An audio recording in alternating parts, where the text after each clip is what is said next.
ഭഗവത്ഗീതയുടെ കർമ്മയോഗം എന്ന 3-ാമത്തെ അധ്യായത്തിലേക്ക് 29, 30 ശ്ലോകങ്ങളിലേക്ക് സ്വാഗതം. 29-ാമത്തെ ശ്ലോകം. അപ്പൊ നമ്മള് കഴിഞ്ഞ ശ്ലോകത്തിൽ വായിച്ചത് പരമസത്യത്തെക്കുറിച്ചാണ്. ആ സത്യം ഗ്രഹിച്ച ഒരാൾ ഭക്തിഭരിതമായ പ്രവൃത്തിയും ഫലാകാംക്ഷയോടെ ചെയ്യുന്ന കർമ്മവും തമ്മിലുള്ള വ്യത്യാസം നന്നായി അറിയുന്നു. അതുകൊണ്ട് അയാളുടെ മനസ്സ് ഇന്ദ്രിയങ്ങളിലോ അവയ്ക്ക് വേണ്ടുന്ന ഭോഗങ്ങളിലോ വ്യാപരിക്കുന്നതേയില്ല. അതിന് തുടർച്ചയായിട്ട് വീണ്ടും ഭഗവാൻ എന്താണ് പറയുന്നതെന്ന് നമുക്ക് നോക്കാം. പ്രകൃതിർ ഗുണസമ്മൂഢ സജ്ജന്തി ഗുണകർമ്മസു താന കൃഷ്ണവിദു മന്ദാൻ കൃഷ്ണ ഭിന്ന വിചാലയേത്. പ്രകൃതിർ ഗുണസമ്മൂഢ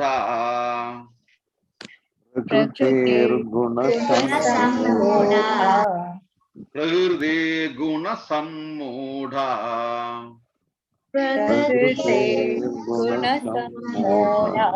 സജ്ജന്തി ഗുണകർമ്മസു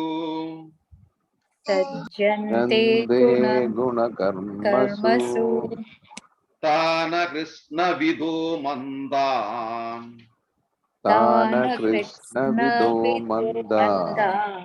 കൃഷ്ണ ഭിന്ന വിചാലയേത്.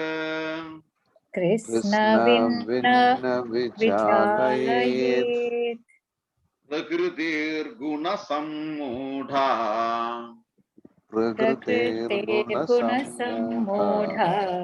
സഞ്ജന്തി ഗുണകർമ്മസു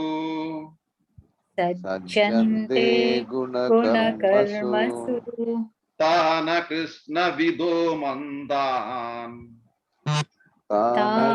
കൃഷ്ണവിദോ മന്ദാൻ കൃഷ്ണ ഭിന്ന വിചാലയേത്.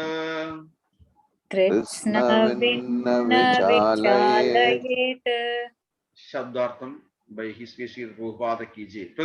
പ്രകൃതിയുടെ ഗുണസമ്മൂഢ ഗുണങ്ങളാൽ വിഡ്ഢികളാക്കപ്പെട്ടവർ ഗുണകർമ്മസു ഭൗതിക പ്രവർത്തനങ്ങളിൽ സജ്ജന്തി മുഴുകുന്നു.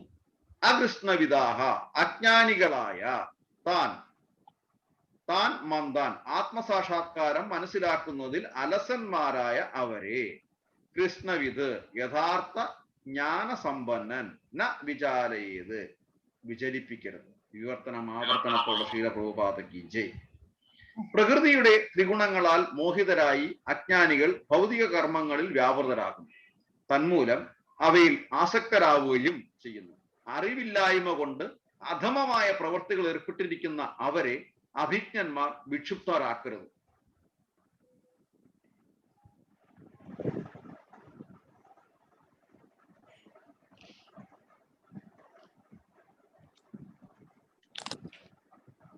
പ്രകൃതിർ ഗുണസമ്മൂഢ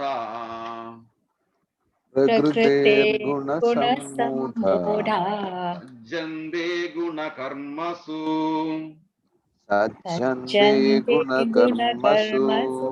താന കൃഷ്ണവിദോ മന്ദാൻ കൃഷ്ണ ഭിന്ന വിചാലയേത്.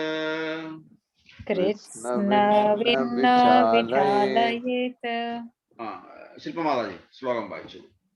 ഹരേ കൃഷ്ണ. പ്രകൃതേ ഗുണസമ്മൂഢ സജ്ജന്തി ഗുണകർമ്മസു താൻ അകൃത്സ്നവിദോ മന്ദാൻ കൃത്സ്നഭിന്ന വിചാലയേത്.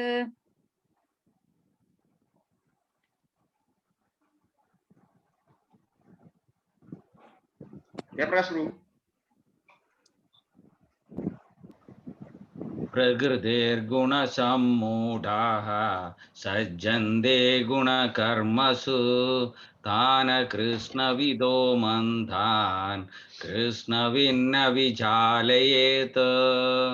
പ്രകൃതിർഗുണസമ്മൂഢാഃ സജ്ജന്തി ഗുണകർമ്മസു താന കൃഷ്ണവിദോ മന്ദാൻ കൃഷ്ണഭിന്ന വിചാലയേത്.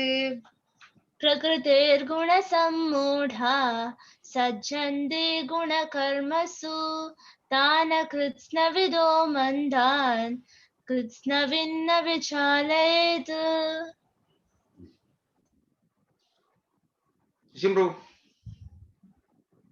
प्रकृतेर्गुणसम्मूढा सज्जन्ते गुणकर्मसु तान् विदो मन्दान् कृष्णविन्न विचालयेत्.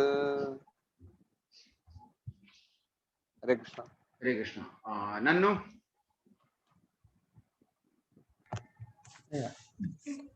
प्रकृतेर्गुणसम्मूढा सज्जन्ते गुणकर्मसु तान् कृष्णविदो मन्दान् न विचालयेत्.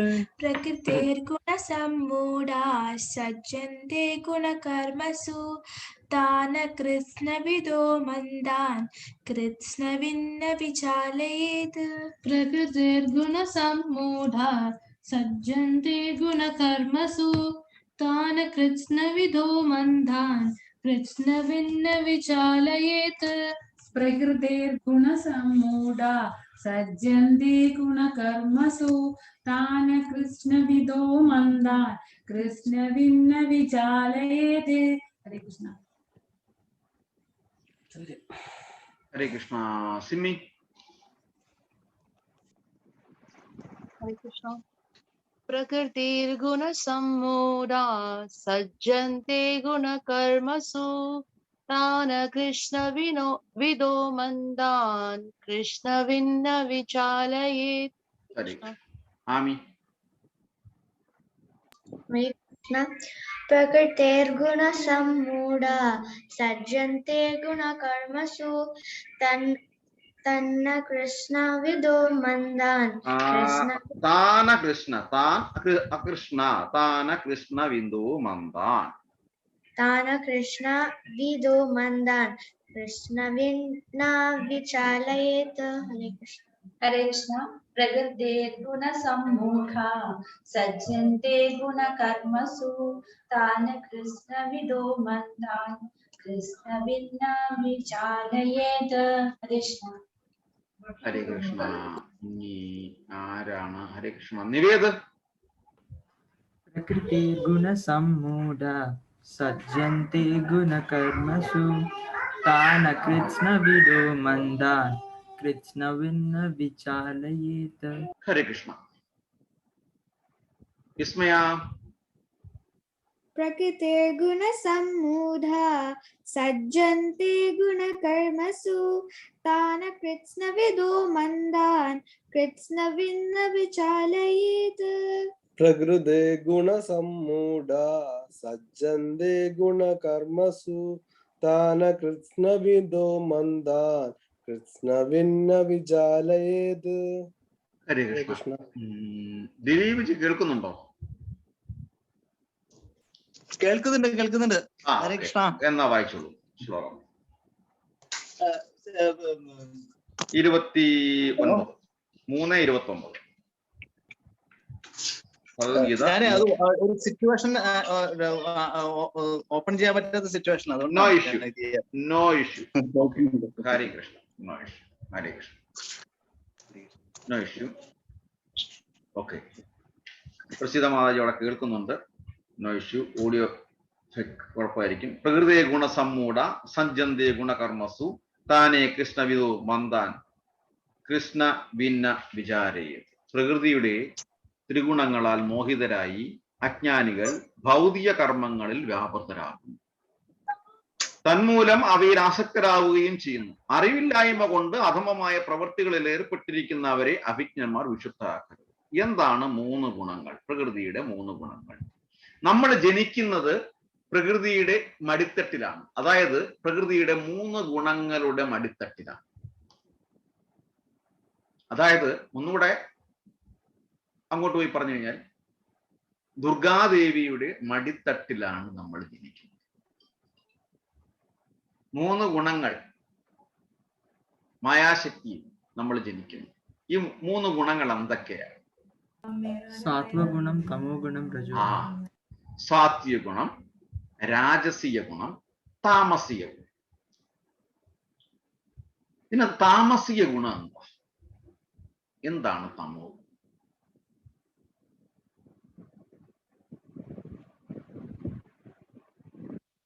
അവർക്കെല്ലാം കുറച്ച് താമസിക്കും. ആ ഓക്കെ. പിന്നെ വെറും മൃഗങ്ങളെ പോലെ പെരുമാറുന്ന അതെന്ത് ഗുണമാണ്?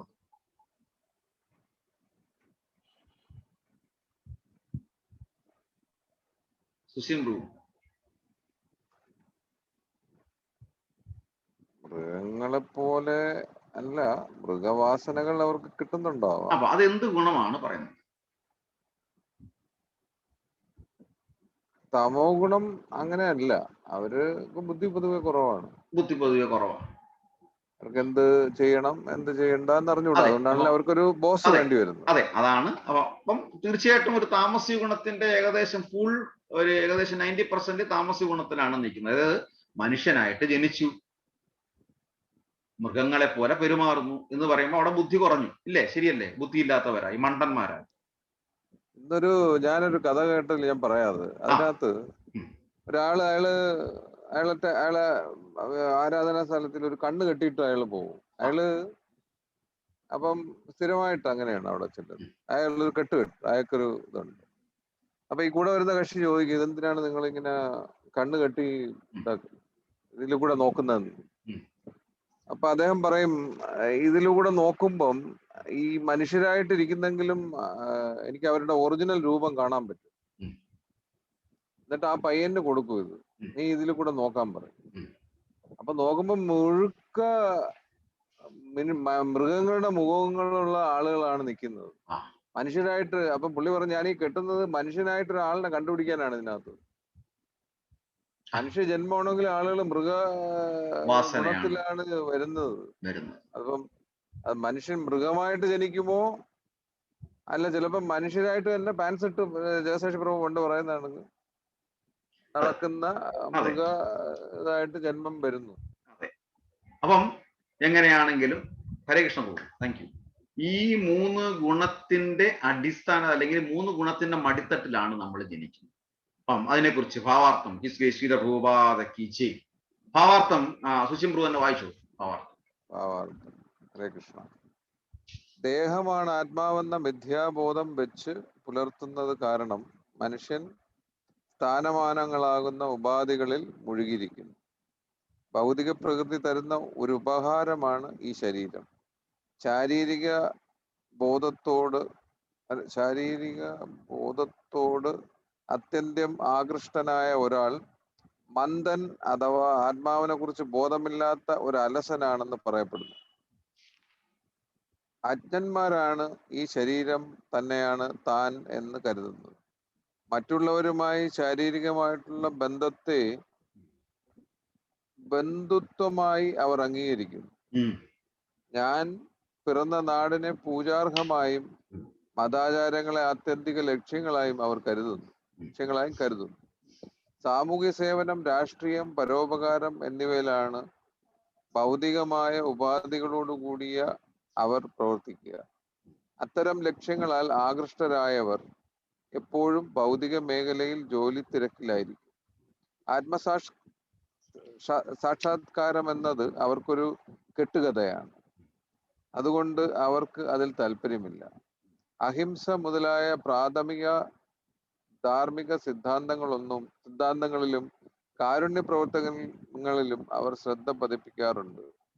ആത്മീയ ജീവിതത്തെക്കുറിച്ച് അറിവ് നേടിയവർ ഇപ്രകാരം ഭൗതികതയിൽ മുഴുകിയവരെ വഴിമാറ്റാൻ ശ്രമിക്കരുത്. തങ്ങളുടെ ആധ്യാത്മിക പ്രവർത്തനങ്ങളെ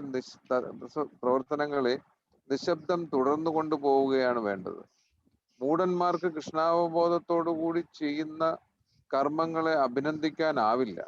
അതുകൊണ്ടാണ് അവരെ ഉപദേശിച്ച് അസ്വസ്ഥരാക്കാൻ വേണ്ടി വിലയേറിയ സമയം പാഴാക്കരുതെന്ന് ഭഗവാൻ കൽപ്പിക്കുന്നത്. ഭക്തന്മാരാകട്ടെ ഭഗവാന്റെ ഉദ്ദേശമെന്തെന്നറിയാവുന്നത് കൊണ്ട് അദ്ദേഹത്തെക്കാൾ കനിവ് കാട്ടുന്നു. മൂഢന്മാരെ ചെന്ന് കണ്ട് കൃഷ്ണാവബോധ ഭരിതങ്ങളായ കർമ്മങ്ങളിൽ ഏർപ്പെടാൻ അവരെ പ്രേരിപ്പിക്കുന്നത് ഉൾപ്പെടെ സകല വിധത്തിലുള്ള ബുദ്ധിമുട്ടുകളും അവർ ഏറ്റെടുക്കുന്നു. മനുഷ്യവർഗത്തിന് അത്യാവശ്യമാണ് കൃഷ്ണാവബോധ പ്രവർത്തനം. ഹരേ കൃഷ്ണ. ഇവിടെ പറയുന്നു, ശാരീരിക ബോധത്തോട് ആത്യന്തികം ആകൃഷ്ടനായ ഒരാൾ, അവിടെയാണ് തമോ ഗുണവും രജോ ഗുണവും പ്രവർത്തിക്കുന്നത്. ഒരാൾ മന്ദൻ, കലിയുഗത്തില് ഭാഗവതം കൃത്യമായി പറയുന്നുണ്ട്, മന്ദാക സുമന്ദമതയു. നമ്മള് കലിയുഗത്തിൽ ജനിക്കുന്നവരെല്ലാം മന്ദന്മാരാണ്, അലസന്മാരാണ്. എന്നെ പോലെ ഒന്നും ചെയ്യാൻ ആഗ്രഹിക്കത്തില്ല, ഇങ്ങനെ ഇരിക്കണം. മന്ദന്മാരാണ്, സുമന്ദമതയു. ഈ മന്ദ അഥവാ ആത്മാവിനെ കുറിച്ച് ബോധമില്ലാത്തവർ അലസൻ എന്ന് പറയപ്പെടുന്നു. അവർ അജ്ഞന്മാരാണ്. വീണ്ടും പറയുന്നു, താൻ പിറന്ന നാടിനെ പൂജാർഹമായും മതാചാരങ്ങളെ ആത്യന്തിക ലക്ഷ്യങ്ങളായും കരുതുന്നു. സാമൂഹിക സേവനം, രാഷ്ട്രീയം, പരോപകാരം എന്നിവയിലാണ് ഭൗതികമായ ഉപാധികളോടുകൂടി. അവര് നിരുപാധികമല്ല അവര് സർവീസ് ചെയ്യുന്നത്. അവിടെയാണ് വ്യത്യാസം. അതാണ് ഗുരുപാദർ എടുത്ത് പറഞ്ഞത്. അവര് ഉപാധികളോടെയാണ് അവർ പ്രവർത്തിക്കുന്നത്. അതുകൊണ്ടാണ് ഈ അടുത്തിടയ്ക്ക് എന്തോ മുനിസിപ്പൽ ഇലക്ഷനോ ഒക്കെ കഴിഞ്ഞപ്പം ആലപ്പുഴയിലുള്ള ഹരിപ്പാടുള്ള ഒരു മുനിസിപ്പൽ കൗൺസിലർ പറഞ്ഞതാണ്, ഈ പാലങ്ങളും എല്ലാം ഉണ്ടാക്കുമ്പം കൃഷ്ണനെ അല്ല അദ്ദേഹം എടുത്തു വന്നതാണ്, കൃഷ്ണനെ അല്ല ഓർമ്മിക്കേണ്ടത്, കൃഷ്ണകുമാരനെയാണ് ഓർമ്മിക്കേണ്ടത്. ഇത്തരം ഹിരണ്യകശിപുകൾ ഇപ്പോഴും ഉണ്ട്, ഉപാധികൾ. അപ്പം അതുകൊണ്ട് കൃഷ്ണകുമാരന് വോട്ട് വന്നവർ മാത്രമേ എൻ്റെ അടുത്ത് അടുത്ത 5 വർഷത്തേക്ക് വരാവൂ, സംസാരിക്കാവൂ എന്നും പറഞ്ഞു പത്രത്തിൽ വന്നതാണ്. അപ്പം അത്തരം ലക്ഷ്യങ്ങളാൽ ആകൃഷ്ടരായവർ എപ്പോഴും ഭൗതിക മേഖലയെ ജോലി തിരക്കിലായിരിക്കും. ഇവിടെ വീണ്ടും പറയുന്നു, അതുകൊണ്ട് അവർക്കത് താല്പര്യമില്ല. അഹിംസ മുതലായ പ്രാഥമിക ധാർമ്മിക സിദ്ധാന്തങ്ങളിലും സഹാനുഭൂതി പ്രചാരമായ പ്രവർത്തനങ്ങളിലും അവർ ശ്രദ്ധ പതിപ്പിക്കാറുണ്ട്. ആത്മീയ ജീവിതത്തെ കുറിച്ച് അറിവ് നേടിയവർ ഇപ്രകാരം ഭൗതികതയിൽ മുഴുകിയവരെ വഴിമാറ്റാൻ ശ്രമിക്കരുത്.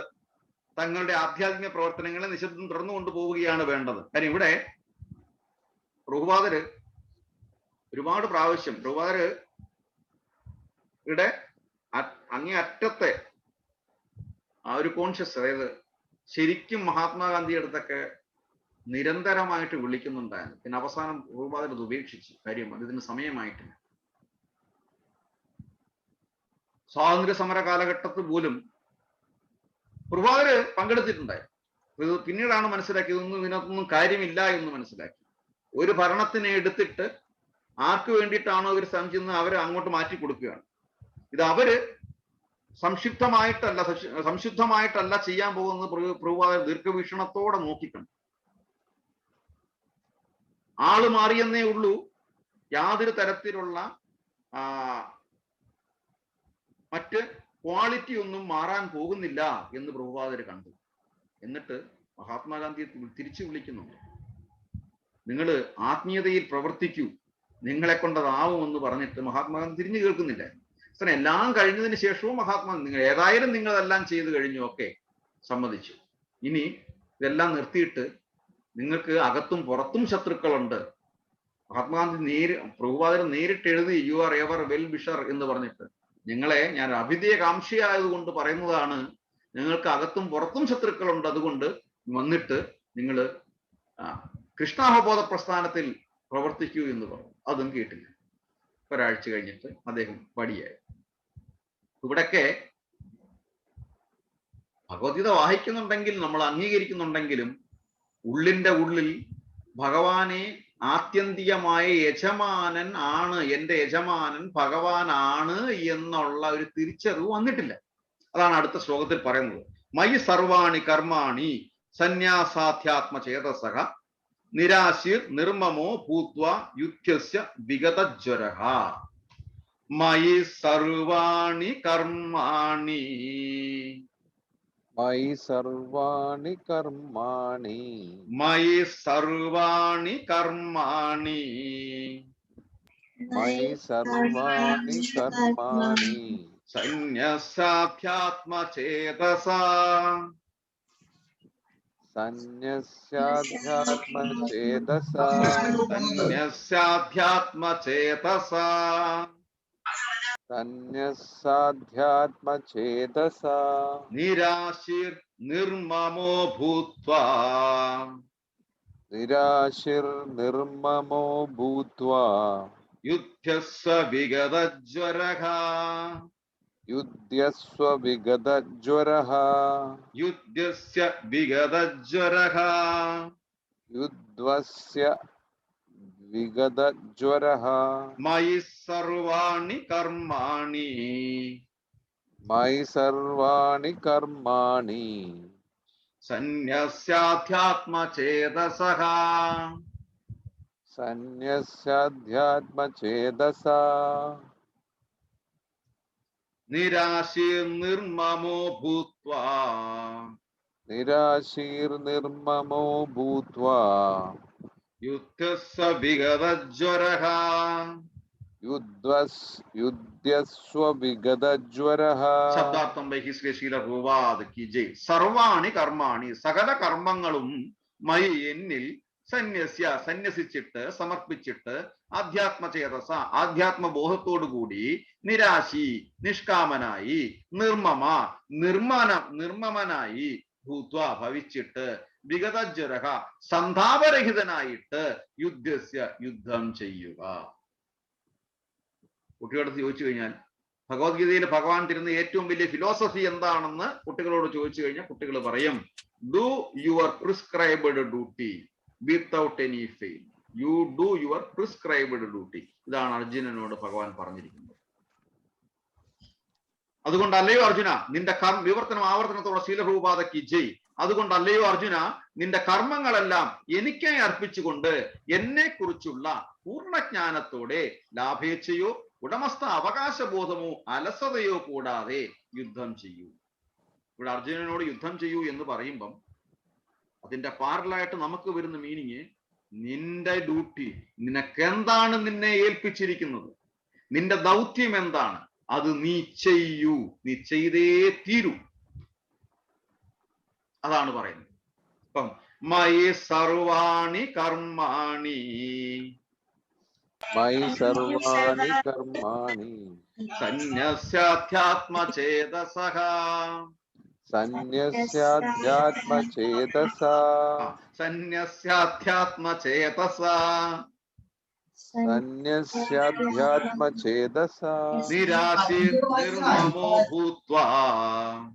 നിരാശീർനിർമമോ ഭൂത്വാ യുദ്ധസ്യ വിഗതജ്വരഃ. ശില്പമാതാജി ശ്ലോകം വായിച്ചു. മയി സർവാണി കർമാണി സന്യാസ്യാധ്യാത്മചേതസാ നിരാശീർനിർമമോ ഭൂത്വാ യുധ്യസ്വ വിഗതജ്വരഃ. ഹരേ കൃഷ്ണ. ഹരേ കൃഷ്ണ. സുശംഭു. മയി സർവാണി കർമാണി സന്യസ്യാധ്യാത്മചേതസാ നിരാശീർനിർമമോ ഭൂത്വാ യുധ്യസ്വ വിഗതജ്വരഃ. ജയപ്രകാശ് ബോൾ. മയി സർവാണി കർമാണി സന്യസ്യാധ്യാത്മചേതസാ നിരാശീർനിർമമോ ഭൂത്വാ യുധ്യസ്വ വിഗതജ്വരഃ. മയി സർവാണി കർമാണി സന്യസാധ്യാത്മചേതസാ നിരാശീർനിർമമോ ഭൂത്വാ യുധ്യസ്വ വിഗതജ്വരഃ. മയി സർവാണി കർമാണി സന്യസ്യാധ്യാത്മചേതസാ നിരാശീർനിർമമോ ഭൂത്വാ യുധ്യസ്വ വിഗതജ്വരഃ. ഹരേ കൃഷ്ണ. ഹരേ കൃഷ്ണ. നന്നു. മയി സർവാണി കർമാണി സന്യാസ്യാധ്യാത്മചേതസഃ നിരാശീർനിർമമോ ഭൂത്വാ യുധ്യസ്വ വിഗതജ്വരഃ. മയി സർവാണി കർമാണി സന്യസ്യാധ്യാത്മചേതസാ നിരാശീർനിർമമോ ഭൂത്വാ യുധ്യസ്യ വിഗതജ്വരഃ. ഹരേ കൃഷ്ണ. മയി സർവാണി കർമാണി സന്യസ്യ അധ്യാത്മചേതസാ നിരാശീർനിർമമോ ഭൂത്വാ യുദ്ധസ്യ വിഗതജ്വരഃ. ഹരേ കൃഷ്ണ. മയി സർവാണി കർമാണി സന്യസ്യാധ്യാത്മചേതസാ നിരാശീർനിർമമോ ഭൂത്വാ യുദ്ധസ്യ വിഗതജ്വരഃ. വിസ്മയ. मयि सर्वाणि कर्माणि सन्न्यस्याध्यात्मचेतसा निराशीर्निर्ममो भूत्वा युध्यस्व विगदाज्वरः मयि सर्वाणि कर्माणि सन्न्यस्याध्यात्मचेतसा निराशीर्निर्ममो भूत्वा युध्यस्व विगतज्वरः. हरे कृष्ण. सिम्मी. हरे कृष्ण. मयि सर्वाणि कर्माणि सन्न्यस्याध्यात्मचेतसा निरासे निर्ममो भूत्वा युध्यस्व विगतज्वरः. आमी. मयि सर्वाणि कर्माणि सन्न्यस्याध्यात्मचेतसा निराशीर्निर्ममो भूत्वा युद्ध्वा सविजताजरः. हरे निवेद. मयि सर्वाणि कर्माणि सन्न्यस्याध्यात्मचेतसा निराशीर्निर्ममो भूत्वा युध्यस्व विगतज्वरः. हरे कृष्ण. സുരേഷ് ഗോപി അവർകൾ പ്രഭു ഓക്കെ വണ്ടിയിലാണ്. ഓക്കെ അല്ലേ? ഹരേ കൃഷ്ണ പ്രഭു. No issue. പക്ഷെ കേൾക്കുന്നുണ്ടല്ലോ ശബ്ദം. ഭഗവാന്റെ വചനങ്ങൾ കേൾക്കുന്നത് തന്നെ ഏറ്റവും വലിയ ഭാഗ്യമാണ്. ചിലപ്പം ചിലർ വിചാരിക്കും ഇതിനും വലിയ ഭാഗ്യം ക്ലബുകളിലുണ്ടെന്നുള്ളത്. അതുകൊണ്ട് സത്സംഗത്തിന് വഴത്തില്ല. ഒരു എക്സ്ക്യൂസ് പറയും, അത് മണിലാൽ പ്രഭു അല്ല, അത് സാരമില്ല, നമുക്ക് പറയാവുന്നതേ ഉള്ളൂ.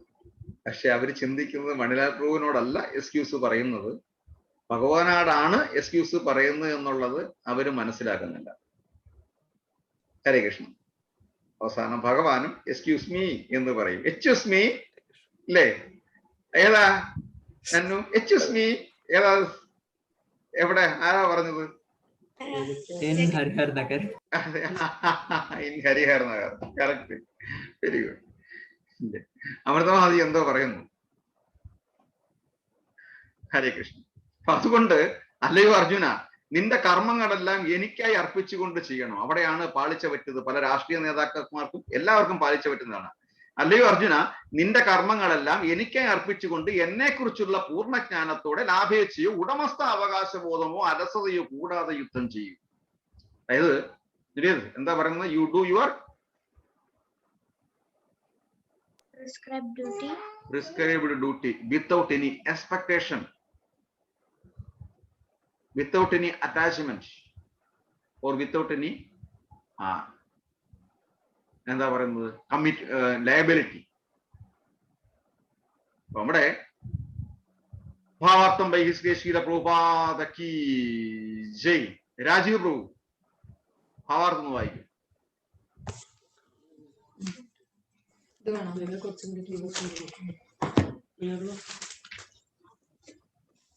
ഹരേ കൃഷ്ണ. ഞാൻ കണ്ടില്ലേ ലൈറ്റിനെയാ പരാതി പറയുന്നത്. ഞാനും അത് തന്നെയാ പറഞ്ഞത്. ഹരേ കൃഷ്ണ. ഭഗവത്ഗീതയുടെ ഉദ്ദേശം ഈ ശ്ലോകം സ്പഷ്ടമാക്കുന്നുണ്ട്. തന്റെ കർത്തവ്യം നിറവേറ്റാൻ വേണ്ടി ഒരാൾ തികഞ്ഞ കൃഷ്ണാബോധത്തോടെ ഇരിക്കാൻ ഭഗവാൻ നിർദ്ദേശിക്കുന്നു. പട്ടാളച്ചിട്ടയിൽ എന്ന പോലെ ഇങ്ങനെ ഒരു നിബന്ധന അനുസരിക്കാൻ പ്രയാസമുണ്ട്. എന്നിരിക്കലും കൃഷ്ണനെ ആശ്രയിച്ചു കൊണ്ട് തന്നെ ചുമതലകൾ നിറവേറ്റിയേ തീരും. ജീവാത്മാവിന്റെ മൂല സ്വരൂപമാണ് ഈ ആശ്രിതത്വം. ഭഗവാന്റെ ആഗ്രഹങ്ങൾക്ക് വഴങ്ങുക എന്നത് തന്റെ മൂല സ്വരൂപമാണെന്നിരിക്കെ ജീവാത്മാവിന് പരമപുരുഷനുമായുള്ള സഹകരണം വിട്ട് സ്വതന്ത്രനായി നിന്നിട്ട് ഒരിക്കലും സന്തോഷിക്കാനാവില്ല. അതുകൊണ്ട് ഒരു സൈന്യാധിപൻ എന്ന പോലെ ശ്രീകൃഷ്ണൻ അർജുനനോട് യുദ്ധം ചെയ്യാൻ ആജ്ഞാപിക്കുകയാണ്. ഭഗവത് പ്രീതിക്കായി ഒരാൾ എല്ലാം ത്യജിക്കണം. അതേസമയം ഉടമസ്ഥാവകാശം ഉന്നയിക്കാതെ തനിക്ക് വിധിച്ച കർമ്മങ്ങൾ നിറവേറ്റുകയും വേണം. കൃഷ്ണന്റെ കൽപ്പന അർജുനൻ പരിഗണിക്കുകയല്ല, മറിച്ച് അനുസരിക്കുകയാണ് വേണ്ടത്. എല്ലാ ജീവാത്മാക്കളുടെയും ആത്മാവാണത്രേ ഭഗവാൻ. സ്വാർത്ഥ താല്പര്യങ്ങളില്ലാതെ പൂർണ്ണമായും പരമാത്മാവിനെ ആശ്രയിച്ച് ജീവിക്കുന്ന ആൾ അഥവാ കൃഷ്ണാബോധം സിദ്ധിച്ചവൻ അധ്യാത്മ ചേതസ് എന്നറിയപ്പെടുന്നു. കർമ്മഫലങ്ങൾ ആഗ്രഹിക്കാതെ ഗുരുവിന്റെ ആജ്ഞയ്ക്കനുസരിച്ച് പ്രവർത്തിക്കുന്നവനാണ് കാഷ്യർ തന്റെ യജമാനു വേണ്ടി ലക്ഷക്കണക്കിന് നാണയങ്ങൾ എണ്ണുന്നു. എങ്കിലും ഒരു ചില്ലിക്കാശ് പോലും തന്റെ നിന്ന് അവകാശപ്പെടുന്നില്ല. അതുപോലെ തന്നെ ഈ ലോകത്തിലുള്ളതെല്ലാം ഏതെങ്കിലും ഒരു വ്യക്തിയുടേതല്ല. ലോകത്തുള്ളതൊന്നും ഏതെങ്കിലും ഒരു വ്യക്തിയുടേതല്ല. എല്ലാം ഭഗവാന്റേത് മാത്രമാണെന്ന് ഓരോരുത്തരും മനസ്സിലാക്കണം. മൈ എന്നിൽ എന്ന് കൃഷ്ണൻ പറഞ്ഞതിന്റെ അർത്ഥം അതാണ്. അങ്ങനെ കൃഷ്ണാവബോധത്തെ മുൻനിർത്തി പ്രവർത്തിക്കുന്ന ഒരാൾ യാതൊരു വസ്തുവിലും അവകാശവാദം ഉന്നയിക്കില്ല തന്നെ. ഈ മനോഭാവത്തെ നിർമ്മമ എന്റേതെന്ന വിചാരമില്ലായ്മ എന്ന് പറയപ്പെടുന്നു. ബന്ധുക്കൾ അഥവാ ചർച്ചക്കാർ എന്ന് വിളിക്കപ്പെടുന്നവരുമായുള്ള ശാരീരിക ബന്ധം കണക്കിലെടുത്ത് വിട്ടുവീഴ്ചയില്ലാത്ത ആ ആജ്ഞ നിറവേറ്റാൻ വൈമുഖ്യമുണ്ടെങ്കിൽ ആ വിമുഖതയെ വലിച്ചെറിയുക തന്നെ വേണം. അങ്ങനെ ഒരാൾക്ക് വിഗത ജ്വരരാവാം. മാനസികമായ ജ്വരമോ മാന്ദ്യമോ ബാധിക്കാതെ കഴിയാം. ഓരോരുത്തർക്കും തന്റെ സ്വഭാവത്തിനും സ്ഥിതിക്കും അനുയോജ്യമായി ഏതെങ്കിലും ഒരു പ്രവൃത്തി ചെയ്യേണ്ടതുണ്ട്. മുമ്പ് പറഞ്ഞതുപോലെ ആ കർത്തവ്യങ്ങളെല്ലാം കൃഷ്ണാവബോധത്തോടെ നിറവേറ്റിയാൽ അതുകൊണ്ട് തന്നെ മുക്തിമാർഗം പ്രാപിക്കാം. പറഞ്ഞു ആ കർത്തവ്യം. ഹരേ കൃഷ്ണ. ആ കർത്തവ്യങ്ങളെല്ലാം കൃഷ്ണ അവബോധത്തോടെ നിറവേറ്റിയാൽ അതുകൊണ്ട് തന്നെ മുക്തിപദം പ്രാപിക്കും. ഇവിടെ വളരെ വ്യക്തമായിട്ട് പ്രഭുപാദര് വീണ്ടും പറഞ്ഞു ഭഗവാന്റെ വാക്കുകളിനെ കുറിച്ച്. നമ്മളെല്ലാവരും നമുക്ക് ഒരു ആശ്രിതത്വ മനോഭാവമുണ്ട്. അതായത് നമ്മളെല്ലാം ആശ്രിതരാണ് ആക്ച്വലി. അതായത് നമ്മളെല്ലാം വേലക്കാരാണ്. ഒന്നുകിൽ മറ്റാരെങ്കിലും പറയുന്ന കാര്യങ്ങൾ കേട്ട് നമ്മൾ പ്രവർത്തിച്ചെങ്കിൽ മാത്രമേ, അതായത് അവര് പറയുന്ന ഇൻസ്ട്രക്ഷൻ നമ്മൾ സ്വീകരിച്ചെങ്കിൽ മാത്രമേ നമുക്ക് ജീവിതത്തിലെ വഴിച്ചെലവുകൾ അല്ലെങ്കിൽ നമുക്ക് ഭൗതികമായ ചില നേട്ടങ്ങൾ ഉണ്ടാകാൻ പറ്റത്തുള്ളൂ. ശരിയല്ലേ? പക്ഷേ എന്റെ യജമാനൻ ചെറുതായിരിക്കാം, വലിയ ആളുടെ യജമാനൻ ഇത്തിരി വലുതായിരിക്കാം. എന്താണെങ്കിലും ഒരു യജമാനൻ ആവശ്യമാണ്. ശരിയല്ലേ പറഞ്ഞത്? എല്ലാരും മ്യൂട്ടാണ്. എല്ലാരും ആർക്കെങ്കിലും വേണ്ടി ജോലി ചെയ്യുന്നു. ആർക്കെങ്കിലും വേണ്ടിയിട്ട് എല്ലാവരും അവര് പറയുന്ന ആജ്ഞ അനുസരിച്ചേ പറ്റത്തുള്ളൂ. ഇപ്പം താഴെ നിൽക്കുന്ന ഒരാള് ഞാൻ ഏറ്റവും അതേസമയം ഒരു ജനറൽ മാനേജർ ആണെങ്കിൽ പോലും അല്ലെങ്കിൽ ഒരു CEO ആണെങ്കിൽ പോലും അദ്ദേഹവും വേലക്കാരനാണ് ആക്ച്വലി. ശരിയല്ലേ? ഇവിടെ എന്തോ എല്ലാരും വേലക്കാരാണ്. ഇവിടെ പ്രഭാതർ വളരെ വ്യക്തമായിട്ടാണ് പറയുന്നത്. അപ്പം ഈ ഒരു തിരിച്ചറിവ് ഉണ്ടായിട്ട് ഭഗവാനെ ആശ്രയിക്കാതിരിക്കുന്നവർ ആത്യന്തികമായിട്ട് ഭഗവാനെയാണ് സേവിക്കേണ്ടത് എന്ന് തിരിച്ചറിയാത്തവർ അവർ അസൂയാലുക്കളായതുകൊണ്ടാണെന്നാണ്. ഭഗവാനോട് അസൂയ ഉണ്ടായിട്ടുണ്ടായിരുന്നു. അവരെ എന്താ പറയുന്നത് അറിയാമോ? അവര് വഞ്ചിതരാണ്. അവര് വഞ്ചിതരാവുകയും ജീവിതത്തിൽ അജ്ഞതയ്ക്കും അടിമത്വത്തിനും വിധേയരാവുകയും ചെയ്യും. എന്തിന് ഭഗവാനെ കൃഷ്ണനെ സേവിക്കണമെന്നാണ് അവരുടെ ആദ്യത്തെ ക്വസ്റ്റ്യൻ. എന്തിനാണ് കൃഷ്ണനെ സേവിക്കുന്നത്? ഞാൻ ജോലി ചെയ്തിട്ടല്ലേ? ഞാൻ ജോലി ചെയ്തിട്ടാണ്. അവൻ പറയുന്നില്ല ഞാൻ വേറൊരാൾക്ക് വേല എടുക്കുകയാണ്. ഞാൻ ജോലി ചെയ്തെന്നാണ് പറയുന്നത്. രാവിലെ എഴുന്നേറ്റ് നടക്കുമ്പം നായയെ കൂട്ടിക്കൊണ്ടുപോകും. നായയെ കൂട്ടിക്കൊണ്ടുപോകുന്നത് നായയ്ക്ക് മലമൂത്ര വിസർജനം കൊണ്ട് ചെയ്തു കൊടുക്കാൻ വേണ്ടിയിട്ടാണ് കൊണ്ടുപോകുന്നത്. എന്നാലും പറയും എന്റെ നായയുടെ യജമാനനാണ് ഞാനെന്ന് പറയും. ആക്ച്വലി യജമാനൻ ആരാ? നായയാണ് യജമാനൻ. അവനെ കൊണ്ടുപോയില്ലെങ്കിൽ അവന്റെ സ്വഭാവം അവൻ റൂമിനകത്ത് കാണിക്കും. യജമാനൻ ആരാ? പട്ടിയാണ്. അപ്പം ഈ ഞാനാണ് യജമാനൻ എന്ന് അഭിമാനിക്കുന്ന ആള് പേടിച്ചിട്ട് ഈ നായ റൂമിൽ മലമൂത്ര വിസർജനം ചെയ്യാതിരിക്കുന്നൊന്നുമില്ലല്ലോ. നമ്മളിവിടെ രാവിലെ ബെഹ്റയുടെ ഭാര്യ പട്ടിയെ കൊണ്ട് നടക്കുന്നുണ്ട്. നമ്മളെ പോലീസ് DGP. അതെ, സത്യത്തില് നായ ഇവിടെ നമുക്കിവിടെ വ്യക്തമായിട്ട് കാണാൻ പറ്റും.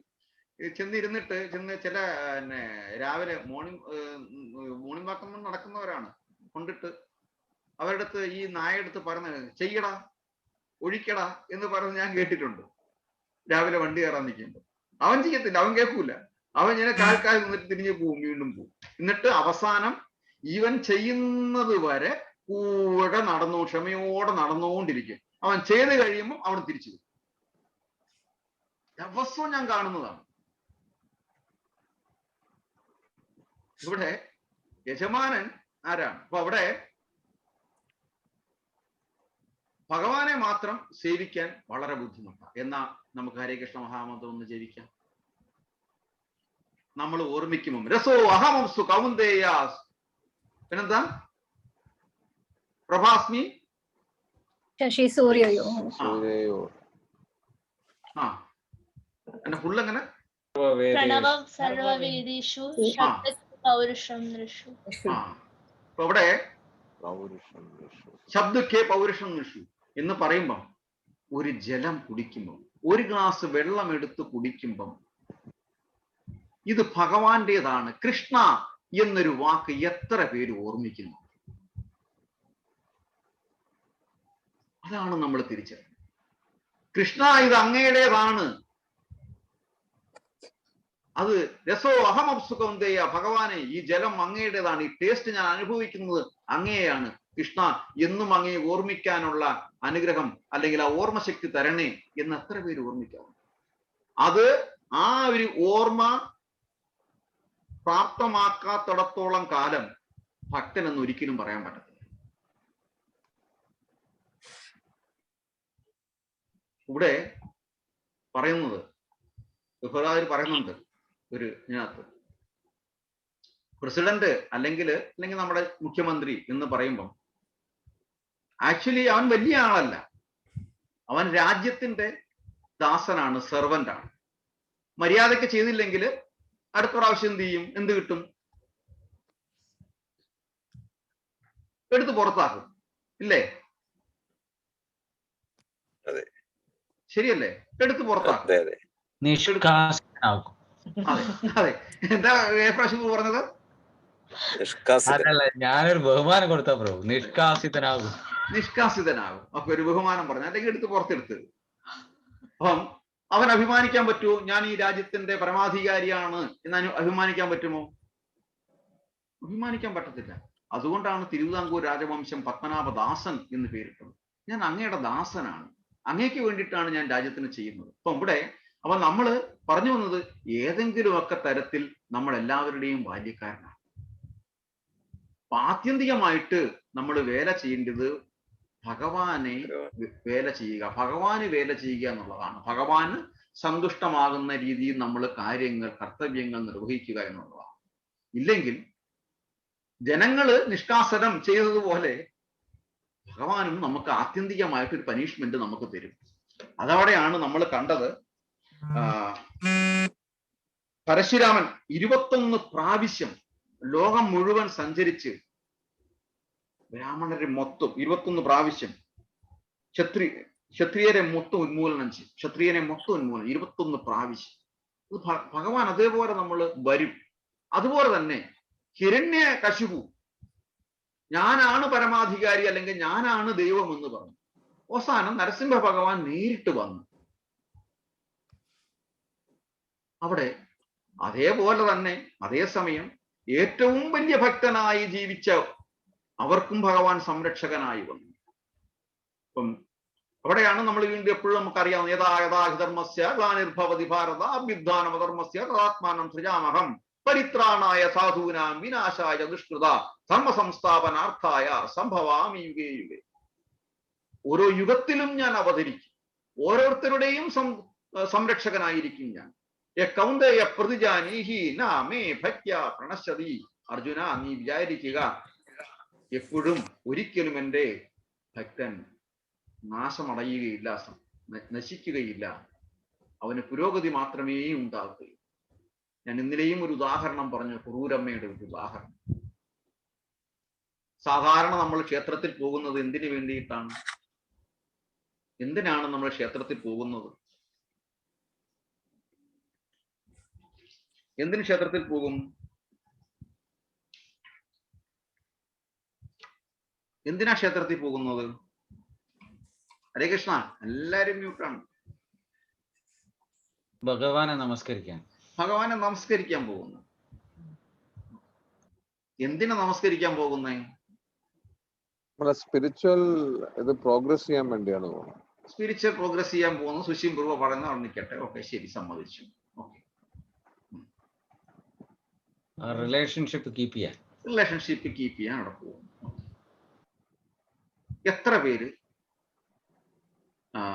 എന്തിനു വേണ്ടിയിട്ടാണ് അമ്പലത്തിൽ, ശരാശരി ഒരു ജനം എന്തിനാണ് അമ്പലത്തിൽ പോകുന്നത്? ഈ രണ്ടെണ്ണം പറയുന്നത് ഒരു എലവേറ്റഡ് ഡിവോട്ടിയുടെ ഒരു ഡെഫിനിഷൻ പറഞ്ഞിട്ടുണ്ട്. സാധാരണഗതിയിൽ ഒരാൾ എന്തിനാണ് അമ്പലത്തിൽ പോകുന്നത്? എന്തെങ്കിലും കിട്ടാനായിരിക്കും പോണത്. അതെ, സുരേഷ് ഗോപി അവർ പറഞ്ഞതാണ് സത്യം.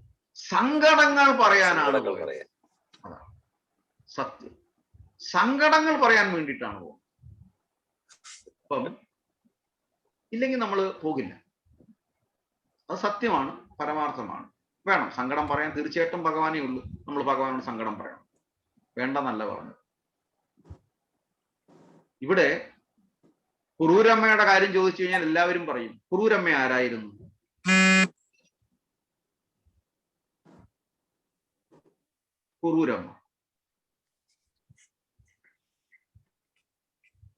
കുറൂരമ്മ ആരും കേട്ടിട്ടില്ലേ?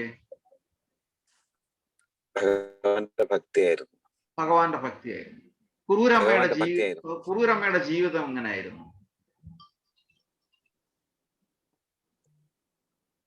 ആർക്കെങ്കിലും പറയാമോ കുറൂരമ്മയുടെ ജീവിതം എങ്ങനെയാണ്?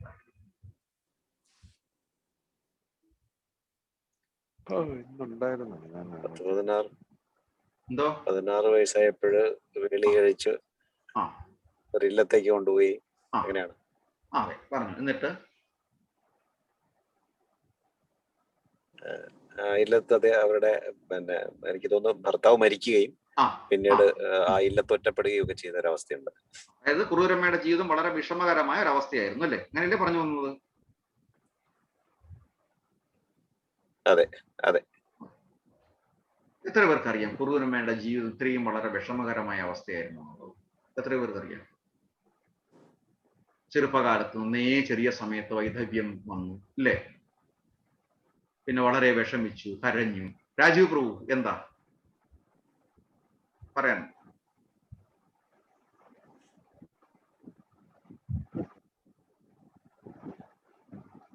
പറഞ്ഞോളൂ. മ്യൂട്ടാണ്.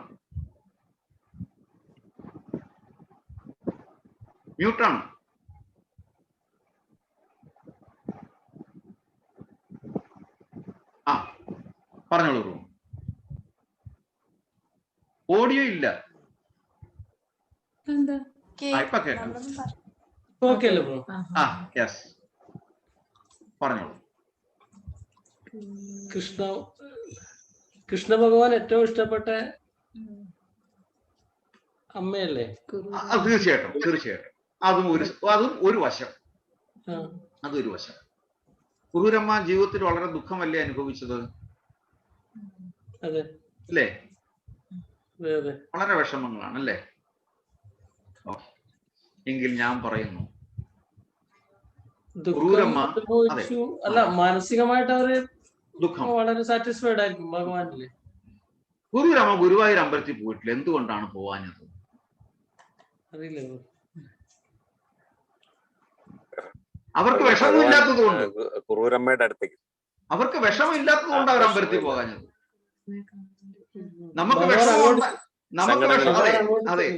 നമുക്ക് വിഷമം ഉണ്ടായത് കൊണ്ടാണ് പത്മനാഭ സ്വാമി ക്ഷേത്രത്തിലും ഗുരുവായൂർ അമ്പലത്തിലും വർക്കല ക്ഷേത്രത്തിലും ഒക്കെ പോകുന്നത്. ഓരോന്നും നേർന്നിട്ട് പോവാണ്. നിർമ്മാല്യം തൊഴുതു തരാം, എനിക്കിത് സാധിച്ചു തരണം. ജീവിതത്തിലെ പ്രയാസം ഉണ്ടായിട്ടാണ്. കുറൂരമ്മക്ക് ജീവിതത്തിൽ പ്രയാസമേ ഉണ്ടായിരുന്നില്ല. അവർ ആനന്ദവതിയായിരുന്നു. കാര്യം അവർ ഭഗവാനെ കൃത്യമായിട്ട് പിടിച്ച് ഭഗവാനെ സേവിക്കുകയായിരുന്നു. അതുകൊണ്ട് തന്നെ ഉണ്ണിക്കണ്ണൻ വേലക്കാരനായിട്ട് കുറൂരമ്മയുടെ കൂടെ കൂടി. അവര് ആനന്ദവതിയായിരുന്നു. നമ്മുടെ ദൃഷ്ടിയിൽ കുറൂരമ്മ വിഷമമേ ഉണ്ടായിരുന്നുള്ളൂ. വൈധവ്യം പ്രാപിച്ചു. 16, 17, 14, 15 വയസ്സിൽ വൈധവ്യം പ്രാപിച്ചു. പിന്നെ വിഷമങ്ങളായിരുന്നു ഇല്ല. കുറൂരമ്മ വളരെ പരിപൂർണ സന്തോഷവതിയായിരുന്നു. ഭഗവാൻ കൂടെ ഉണ്ടായിരുന്നു. ഭഗവാൻ അപ്പം എന്തുകൊണ്ടാണ് കുറൂരമ്മയ്ക്ക് അങ്ങനെ ഒരു ഭാഗ്യം കിട്ടിയത്? എന്തുകൊണ്ട് കുറൂരമ്മയ്ക്ക് അങ്ങനെ ഒരു ഭാഗ്യം കിട്ടി?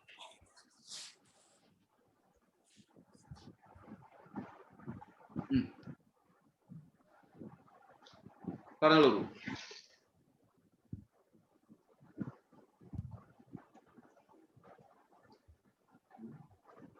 എന്താണ്?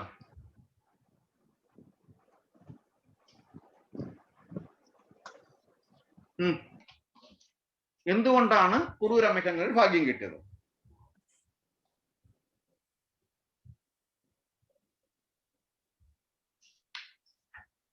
എല്ലാരും സൈലന്റ് ആണല്ലോ. കുറൂരമ്മയ്ക്ക്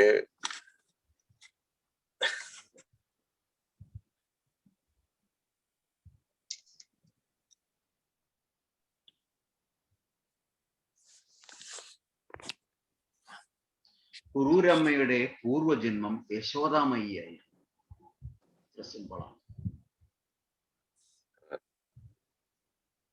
ഭഗവാന്റെ ഭക്ത എവിടെയുണ്ടോ ഏത് ജന്മത്തിലും ഭഗവാൻ അവരെ സംരക്ഷിച്ചിരിക്കും. ദാസോഹം തവ കേശവ. തീർച്ചയായിട്ടും നമ്മുടെ ഉള്ളിലുള്ള ബോധം തീർച്ചയായിട്ടും നമുക്ക് വേണ്ടത് നമ്മൾ ഭഗവാന്റെ ദാസനാണ്. നമ്മൾ ചെയ്യുന്ന കർമ്മങ്ങൾ, നമ്മൾ ചെയ്യുന്ന പ്രവർത്തികൾ, നമ്മൾ ചെയ്യുന്ന ദാനങ്ങൾ ഇതെല്ലാം ഭഗവാന് വേണ്ടിയായിരിക്കണം എന്നൊരു ചിന്ത നമ്മുടെ ജീവിതത്തിൽ ഉണ്ടെങ്കിൽ നമ്മുടെ ഓരോ ചുവടിലും മാത്രമല്ല അടുത്ത ജന്മത്തിലും ഭഗവാൻ നമ്മുടെ കൂടെ. ഉത്തരയുടെ ഗർഭത്തിൽ പരീക്ഷിത് മഹാരാജനെ സംരക്ഷിച്ചു ഭഗവാൻ, ഇല്ലേ?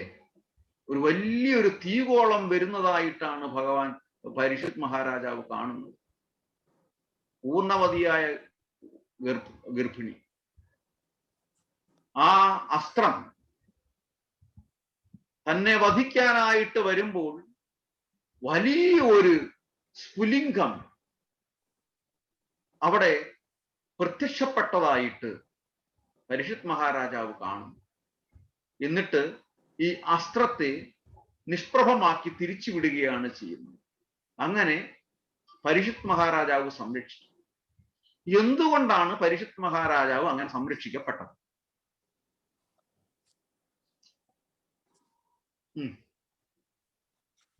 എന്തുകൊണ്ട് പരീക്ഷിത് മഹാരാജാവ് അങ്ങനെ സംരക്ഷിക്കപ്പെട്ടു? ജയപ്രകാശ് ഓക്കെ. പൂർവജന്മത്തിൽ ഭഗവാന്റെ ഭക്തനായിരുന്നിരിക്കണം. ഓക്കെ, പറഞ്ഞു.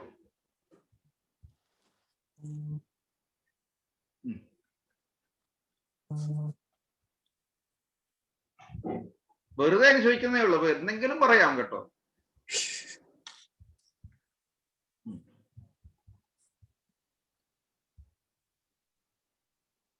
സുശീം പ്രഭു, എന്തുകൊണ്ട് പരീക്ഷിത് മഹാരാജാവിനെ ഭഗവാൻ സംരക്ഷിച്ചു? ആ സമയം ഉത്തരയുടെ ഗർഭത്തിനെ എന്തുകൊണ്ട് സംരക്ഷിച്ചു? ഇവരുടെ ഒരു കണ്ടിന്യൂറ്റിക്ക് വേണ്ടിയാണ്. പാണ്ഡവരുടെ ഒരു കണ്ടിന്യൂറ്റിക്ക് വേണ്ടിയിട്ട് ഭഗവാൻ എന്തുകൊണ്ട് അങ്ങനെ തീരുമാനിച്ചു? അദ്ദേഹം ധർമ്മിഷ്ഠനായിരിക്കണമല്ലോ. ധർമ്മിഷ്ഠനായിരിക്കണം. ഭഗവാന്റെ ഭക്തന്മാരായിരുന്നു. അതെ, യുധിഷ്ഠിര മഹാരാജാവ് ഭഗവാന്റെ ഭക്തനായിരുന്നു. അർജുനൻ ഭഗവാന്റെ ഭക്തനായിരുന്നു.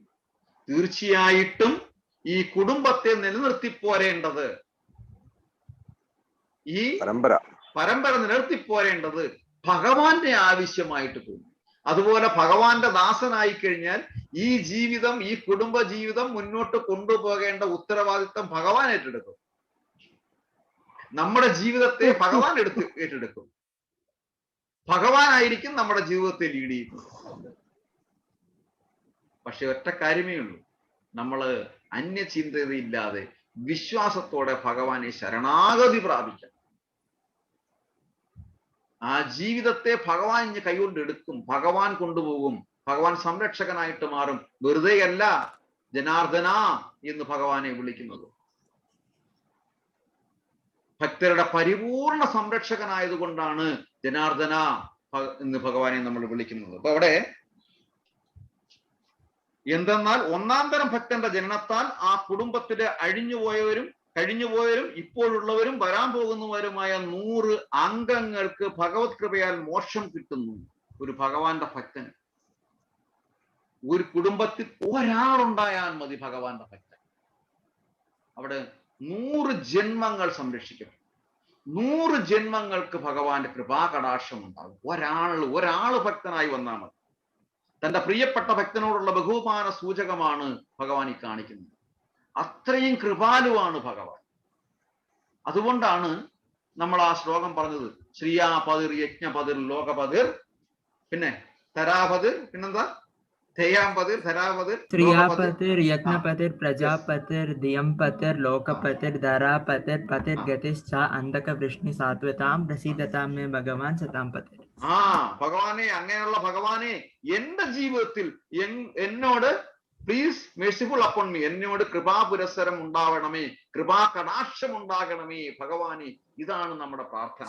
അവിടെ വീണ്ടും അപ്പൊ നമ്മുടെ ഏറ്റവും വലിയ, നമ്മുടെ ശ്രേഷ്ഠമായ കർമ്മം എന്ന് പറയുന്നത്, ആകയാൽ പരിശുദ്ധ ഭഗവത് ഭക്തനായി തീരുകയാണ് ഒരാൾക്ക് കുടുംബത്തിന് ചെയ്യാൻ പറ്റുന്ന ഏറ്റവും വലിയ നന്മ. ഏറ്റവും വലിയ ധനസമ്പാദനത്തെക്കാൾ ഏറ്റവും വലിയ നന്മ ചെയ്യേണ്ടത് ഏറ്റവും വലിയ പരിശുദ്ധ ഭക്തനായി തീരുക എന്നുള്ളതാണ്. അതാണ് നമ്മൾ ചിന്തിക്കേണ്ടത്. അതിനു വേണ്ടിയിട്ടാണ് നമ്മൾ ഇന്നിവിടെ എല്ലാ ആഴ്ചയിരിക്കുന്നതും വായിക്കുന്നതും. അത് ഒരു ദിവസം ഞാൻ വായിച്ചത് കൊണ്ട്, ഒരു ദിവസം ഞാൻ സത്സംഗത്തിൽ പങ്കെടുക്കുന്നുണ്ട്, നാളത്തെ സത്സംഗത്തിൽ ഞാൻ എക്സ്ക്യൂസ് ചെയ്യാം, അല്ലെങ്കിൽ ഇന്നൊരു എക്സ്ക്യൂസ് ആവട്ടെ എന്നല്ല നമ്മൾ ചിന്തിക്കേണ്ടത്. അതും നമുക്ക് എപ്പോഴും ഭഗവാനെ വായിക്കാനും കേൾക്കാനുമുള്ള അവസരമായിട്ട് എടുത്തുകൊണ്ട്, ഇതും ഒരു ഓപ്പർച്യൂണിറ്റിയാണ് എന്ന് ചിന്തിച്ചുകൊണ്ട്, നമ്മൾ ഭഗവാനോടുള്ള പ്രതിബദ്ധതയാണ്, എക്സ്ക്യൂസ് ഭഗവാനോടാണ് പറയേണ്ടത് എന്ന് ചിന്തിച്ചുകൊണ്ട് തീർച്ചയായിട്ടും നമ്മൾ യാതൊരു ഉപേക്ഷയും വിചാരിക്കാതെ ഭഗവാനെ കുറിച്ച് കേൾക്കാനും ഡിസ്കസ് ചെയ്യാനും നമ്മൾ തയ്യാറാകും. 30 ദിവസം എല്ലാ വർഷവും നിത്യം ഭാഗവതം ചെയ്യും. ഈ റമദാൻ പീരീഡില് പട്ടായപ്പുറവും 30 ദിവസം ചെയ്തിട്ട് 31ാമത്തെ ദിവസം ചിലപ്പോൾ അവരുടെ വീക്ക്ലി ക്ലാസ് ചൊവ്വാഴ്ചയാണ്. ചൊവ്വാഴ്ച വരുമ്പം ഞാൻ ചിലപ്പം ചിന്തിക്കാറുണ്ട്, ഇന്നൊരു ദിവസം റെസ്റ്റ് എടുക്കാമെന്ന് ചിന്തിക്കും. കാര്യം 30 ദിവസം നമ്മൾ കണ്ടിന്യൂസ് പോയതല്ലേ, ലൈവ് ക്ലാസ് നടന്നുകൊണ്ടിരിക്കുന്നു, ഫിസിക്കലി പോയതല്ലേ എന്ന് വിചാരിക്കും. 30 ദിവസം കണ്ടിന്യൂസ് നിന്ന് റെസ്റ്റ് എടുക്കാം, എന്നിട്ട് അടുത്ത ആഴ്ച മുതൽ നമുക്ക് പോകാം എന്ന് വിചാരിക്കും. രണ്ടാമത് ആ ചിന്ത മാറ്റും. കാര്യം ഇത് അദ്ദേഹത്തിന് വേണ്ടിയിട്ടല്ല അദ്ദേഹം വായിക്കാൻ 30 ദിവസവും അദ്ദേഹവും ഇരുന്നു. ഇതിനിടയ്ക്ക് ഞങ്ങൾ 10-16 പ്രാവശ്യം എഴുന്നേറ്റ് പോവുകയും വെള്ളം കുടിക്കുകയൊക്കെ ചെയ്യും. അദ്ദേഹം ഒരേ ഇരിപ്പിലിരുന്നു. 31ാമത്തെ ദിവസവും അദ്ദേഹം ഇരിക്കുന്നു. അദ്ദേഹത്തിന്റെ തലയിൽ കൂടെ വണ്ടി ഓടിയിട്ടല്ല, നമ്മൾക്ക് വേണ്ടിയിട്ടാണ്. അപ്പൊ അദ്ദേഹത്തോട് ചെയ്യുന്ന ആദരമാണ് എന്ന് പറഞ്ഞിട്ട് വീണ്ടും അവിടെ പോയി ഇരുന്ന് ഉറങ്ങാം, കുഴപ്പമില്ല, പോയിട്ട് വീണ്ടും നമ്മൾ പോയി അവിടെ ഇരിക്കുക.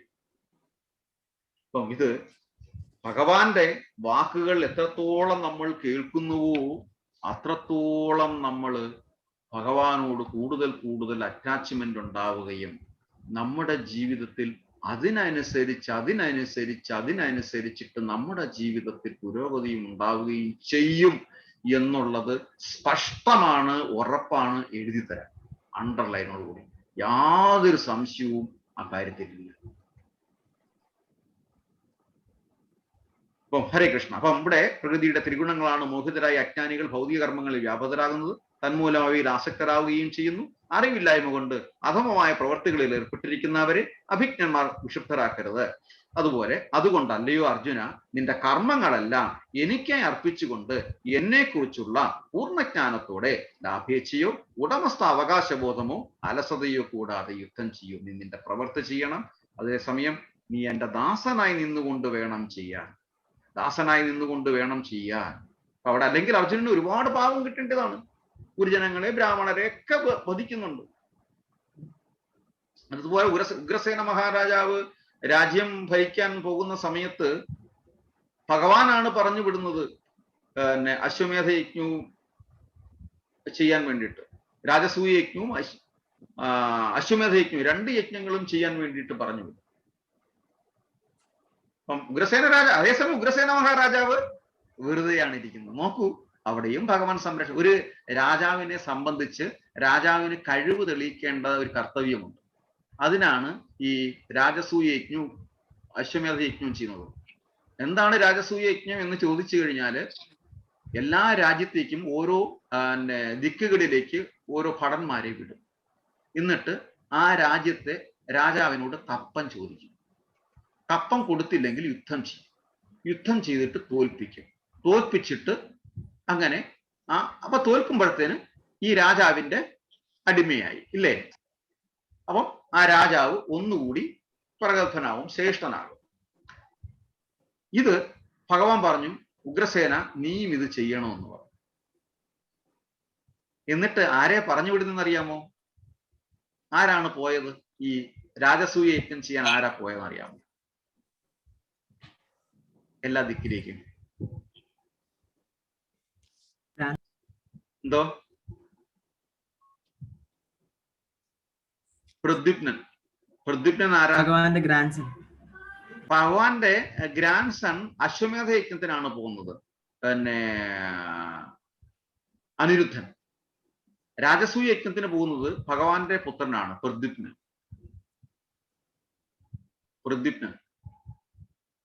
അപ്പം വോളണ്ടിയർലി പ്രദ്യുപ്നൻ മുന്നോട്ട് വന്നതാണ്, ഞാൻ പോകാം എന്ന് പറഞ്ഞു. അങ്ങനെ പ്രദ്യുപ്നൻ എല്ലാ ദിക്കിലേക്കും പോകും. പോയിട്ട് പറയും, ഉഗ്രസേന മഹാരാജാവിന്റെ ദൂതനാണ് ഞാൻ, മെസ്സഞ്ചറാണ്. നോക്കൂ, ശ്രീകൃഷ്ണ ഭഗവാന്റെ മകൻ എന്നല്ല പറയുന്നത്, ആ ക്വാളിറ്റി നോക്കണം. ഉഗ്രസേന മഹാരാജാവിന്റെ മെസ്സഞ്ചറാണ് ഞാൻ.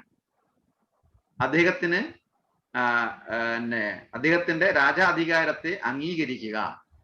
അംഗീകരിച്ചില്ലെങ്കിൽ യുദ്ധം ചെയ്യാൻ തയ്യാറാവുക. ഇതാണ് മെസ്സേജ്. എന്നിട്ട് യുദ്ധം ചെയ്യാൻ തയ്യാറായ ആൾക്കാരുണ്ടായിരുന്നു, അവരെ തോൽപ്പിച്ചിട്ട് എന്നിട്ട് ആ രാജ്യം അവർക്ക് തന്നെ വിട്ടുകൊടുക്കും കേട്ടോ. തോൽപ്പിക്കുക എന്നുള്ളത് മാത്രമേ ഉള്ളൂ. എന്നിട്ട് അങ്ങനെ രാജസൂയ യജ്ഞം ചെയ്യും. അശ്വമേധ യജ്ഞം ചെയ്യുമ്പോഴും വീണ്ടും വോളണ്ടിയറിൽ ഇപ്പം നാരദ മഹർഷി പറയും, പ്രദ്യുപ്നൻ പോയിട്ട് വന്നതല്ല, ഇനി പ്രദ്യുപ്നൻ പോകണ്ട, വേറെ ആരെങ്കിലും പോയാൽ മതി എന്ന് പറയും. അപ്പോൾ അന്നേരവും വോളണ്ടിയറിലായിട്ട് അത് വരും. അപ്പൊ അതാണ് നിവേദ് പറഞ്ഞത്, അനിരുദ്ധൻ വരും. അനിരുദ്ധൻ വരുമ്പം നാരദ മഹർഷി ഭഗവാനോട് ചെന്ന് പറയും, ചെറിയ പയ്യനല്ലേ, വിടണോ എന്ന് ചോദിക്കും. അപ്പം ഭഗവാൻ പറയും, അത് അനിരുദ്ധനോട്, അവനോട് തന്നെ പോയി ചോദിക്കാൻ പറയും. അങ്ങനെ നാരദ മഹർഷി അനിരുദ്ധനോട് ചെല്ലുമ്പം അനിരുദ്ധന്റെ ആ ഒരു ഭഗവാന്റെ ആ വലിയ ഒരു പവർ നാരദ മഹർഷി റിയലൈസ് ചെയ്യുകയാണ് ചെയ്യുന്നത്. ആ ഒരു പ്രഭാവം നാരദ മഹർഷി റിയലൈസ് ചെയ്യുകയാണ് ചെയ്യുന്നത്. അപ്പൊ നമ്മള് ജീവിതത്തിൽ ചിന്തിക്കണം, ഭഗവാന്റെ ഏറ്റവും വലിയ പരിശുദ്ധ ഭക്തനായി തീരുക എന്നുള്ളതാണ് ജീവിതത്തിന്റെ ഏറ്റവും വലിയ ആത്യന്തികമായ ലക്ഷ്യം. അതാണ് നമ്മുടെ വരുന്ന തലമുറകൾക്ക് കൊടുക്കാൻ പറ്റുന്ന ഏറ്റവും വലിയ സംഭാവന, കോൺട്രിബ്യൂഷൻ. അതുപോലെ നമ്മൾ ജീവിതത്തിൽ നമ്മൾ ആരുമല്ല, നമ്മൾ ഭഗവാന്റെ ദാസനാണ് എന്നുള്ള കോൺഷ്യസ് നമ്മുടെ ജീവിതത്തിൽ ഉണ്ടാകും. ഇതൊന്നും എൻ്റേതല്ല. മായാലോകം ഭഗവാൻ പ്രഭുപാദര് അടിവരയിട്ട് അതിനെ എതിർക്കുന്നു. മായാലോകമല്ല. ചിലര് നിരീശ്വരവാദികളോ അല്ലെങ്കിൽ മറ്റ് ചിന്താഗതികളോ മറ്റ് പ്രവർത്തനങ്ങളിൽ ഏർപ്പെടുന്നവരോ ഒക്കെ പറയും ഇതൊരു മായാലോകമാണെന്ന്. മായാലോകമല്ല. മായാലോകമാണെങ്കിൽ ഒന്നും നമുക്ക് അനുഭവിക്കാൻ പറ്റത്തില്ല. പക്ഷേ ഇത് ടെമ്പററി വേൾഡാണ്, താൽക്കാലിക ലോകമാണ്, ഒന്നും ശാശ്വതമല്ല. ആ സത്യം മനസ്സിലാക്കുക എന്ന് പ്രഭുപാദര്. ഇത് മായാലോകമല്ല, അത് വിഡ്ഢിത്തരമാണ്. അങ്ങനെ പറയുന്നത് വിഡ്ഢിത്തരമാണ്. ഇത് ടെമ്പററി വേൾഡാണ്, ഒന്നും ശാശ്വതമായി അനുഭവിക്കാൻ പറ്റത്തില്ല. ഇത്രയും. അപ്പൊ അതുകൊണ്ട് നമ്മൾ ഭഗവാന്റെ എല്ലാം ഓണർഷിപ്പ് ഭഗവാന് കൊടുത്തു കഴിഞ്ഞാൽ തീർച്ചയായിട്ടും നമുക്ക് എപ്പോഴും എല്ലാം ആസ്വദിക്കാൻ പറ്റും. ഹരേ കൃഷ്ണ. നിവേദ് എന്താ പറയാനുള്ളത്? എന്തോ പറയാനുണ്ടായി പറഞ്ഞു. ഹരേ കൃഷ്ണ. ഒന്നുമില്ല. ഹരേ കൃഷ്ണ. ഒന്നുമില്ല. നെക്സ്റ്റ് ക്ലാസ് എന്തെങ്കിലും പ്രിപ്പയർ ചെയ്തിട്ട്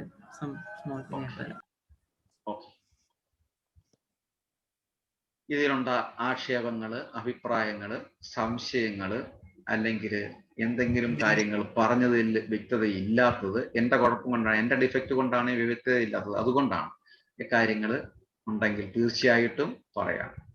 ജയപ്രകാശ് പ്രഭു പറഞ്ഞോളൂ. ഒരാക്ഷേപമില്ല പ്രഭു. ഹരേ കൃഷ്ണ. ഹരേ കൃഷ്ണ. എന്തായാലും കാര്യങ്ങൾ പറയും. എന്തെങ്കിലും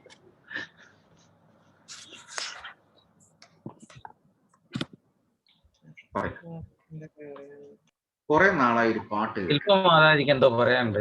ശില്പമാതാജി പറഞ്ഞോളൂ. അല്ല, ആക്ച്വലി ഞാനിപ്പോ ഒരു ന്യൂസ് കേട്ടിട്ട് ആകെ ഷോക്ക് ആയിരിക്കണം. മുത്തൂറ്റില്ലേ, നമ്മുടെ ജോർജ് മുത്തൂറ്റ്, ആള് എന്താണ് 4th ഫ്ലോറിന്നോ അതോ സ്റ്റെയർ കേസിനോ എന്തോ വീണ് മരിച്ചിരിക്കണം ഡൽഹിയില്. ഫൗൾ പ്ലേ ഇല്ല എന്ന് പറയുന്നുണ്ട്. Is the 26th richest man in the world. in India. ഹരേ കൃഷ്ണ. പുള്ളിയുടെ അല്ല, മരിച്ചു. Okay, Hare Krishna. His son was murdered, no? Paul Muthoot, 2009. നമ്മള് ഹരേ കൃഷ്ണ, അദ്ദേഹത്തിന്റെ ആത്മാവിന് വേണ്ടിയിട്ട് നമുക്ക് പ്രാർത്ഥിക്കാം. ഹരേ കൃഷ്ണ ഹരേ കൃഷ്ണ കൃഷ്ണ കൃഷ്ണ ഹരേ ഹരേ ഹരേ രാമ രാമ രാമ ഹരേ ഹരേ. ഈ ന്യൂസ് അറിഞ്ഞോ അറിയാതെയോ ഈ സത്സംഗം നടക്കുന്ന സമയത്ത് നമ്മൾ കേട്ടു. ഒരാത്മാവിനെ സംബന്ധിച്ചിടത്തോളം നമ്മൾ പ്രാർത്ഥിക്കുകയാണ് ഏറ്റവും വലുത് എന്ന് നമ്മുടെ ശാസ്ത്രം പറയുന്നു.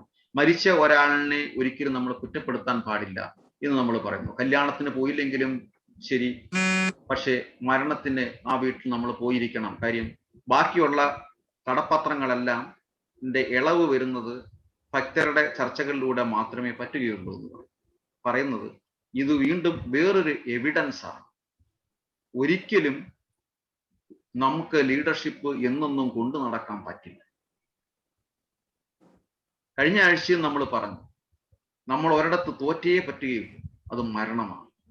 അതറിഞ്ഞുകൊണ്ട് ധാർമ്മികമായിട്ട് ജീവിക്കുക എന്നുള്ളതാണ് നമ്മുടെ ജീവിതത്തിന്റെ ലക്ഷ്യം. ഭഗവാനെ യജമാനനാക്കി ആ ഭഗവാനോടുള്ള കൂറ് പുലർത്തിക്കൊണ്ട് ധാർമ്മികതയോടെ മുന്നോട്ട് കൊണ്ടുപോകണം. ഒന്നും നമുക്ക് എടുത്തുകൊണ്ട് പോകാൻ പറ്റത്തില്ല. ഞാനിതിൽ കൂടുതലൊന്നും പറയുന്നില്ല ഈ അവസരം. ഹരേ കൃഷ്ണ. സുശീംബ്രു.